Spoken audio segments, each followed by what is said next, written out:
তো এসএলএসটি 2 এর যে ক্যাটাগরি আপডেটের নোটিফিকেশান দিয়েছিল, তো আজ 5 তারিখ থেকে নোটিফিকেশান আপডেট অনুযায়ী আমাদের এখানে কাস্ট সার্টিফিকেট যে এসসি এসটি ওবিসিদের বা ইডাব্লিউএস আপডেট সেটা শুরু হয়ে গেছে। তো সেই জন্য আমরা প্রথমে আমাদের এসএসসি ওয়েস্ট বেঙ্গল SSC.com গিয়ে এখানে কাস্টমারের যে ক্যান্ডিডেটের যে আইডি আছে সেই ক্যান্ডিডেট আইডি এবং মোবাইল নাম্বার, তারপর পাসওয়ার্ড, এই 3টে পাসওয়ার্ড এখান থেকে আমরা দেওয়ার পর লগ ইন করে নেব।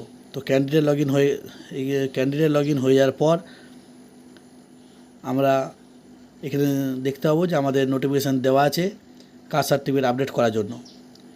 যদি এখন কেউ না করে থাকে অবশ্যই করে নিন। এইখানে এই ওয়েবসাইটে গিয়ে এটি 5 তারিখ থেকে শুরু হয়ে যায় এবং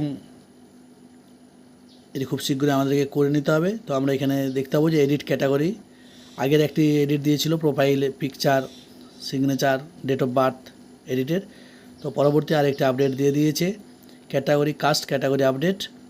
তো এখানে এই ক্ষেত্রে আমরা নিউ ক্যাটাগরিতে সিলেক্ট করে কাস্ট যদি আমার এসসি এসটি ওবিসি হয় সেই ক্ষেত্রে আমাকে কিন্তু সার্টিফিকেট নাম্বারটি এখানে পুট করতে হবে।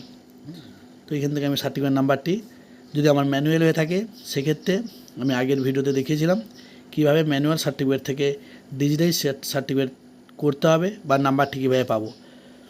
তো আপনারা যদি না দেখে থাকেন আমার ভিডিওতে লিঙ্কে গিয়ে সেই ভিডিওটি দেখে নেবেন কীভাবে আমরা ম্যানুয়াল সার্টিফিকেট থেকে ডিজিটাল সার্টিফিকেট করব। তো কাস্ট সার্টিফিকেট নাম্বারটি এখানে পুট করার পর আমাদের যে মোবাইল নাম্বার দিয়ে আমাদের ফর্মটি ফিল আপ করা হয়েছিল সেই মোবাইল নাম্বারে একটি ওটিপি আসবে। এখন আমরা ওই ওটিপিটি এখানে সাবমিট করলেই আমাদের কিন্তু ক্যাটাগরি আপডেট হয়ে যাবে। তো সার্ভারের সমস্যার জন্য ওটিপি আসতে কিছুক্ষণ সময় লাগতে পারে। ওটিপি আসার পর আমি এখানে ওটিপিটি পুট করব এবং তারপর সাবমিট করব। সাবমিট হয়ে গেলেই আমরা কিন্তু আবার পুনরায় আমাদের ফর্মটি অ্যাপ্লিকেশন ফর্মটিতে গিয়ে আমরা চেক করে দিতে পারবো আমাদের ক্যাটাগরি এখান থেকে আপডেট হয়েছে কিনা। অর্থাৎ আমার যেখানে অ্যাপ্লিকেশন ফর্মটি রয়েছে এখানে আমি দেখতে পাবো যে আমার ফর্মটিতে যে ক্যাটাগরিটি আমি এখানে সাবমিট করলাম সেই ক্যাটাগরি আমার আপলোড হলো কি না। তো এখানে আপনারা দেখতে পাচ্ছেন আমি এখানে ফর্মটি খুলে নিয়েছি। তো ফর্মটাতে এখানে আমি ক্যাটাগরি এসসি চলে এসছে। তো এইভাবে আপনারা এসসি এসটি বা ওবিসিদের বা ইডাব্লিউএস ফর্মগুলো আপডেট এসসি এসটি কাস্ট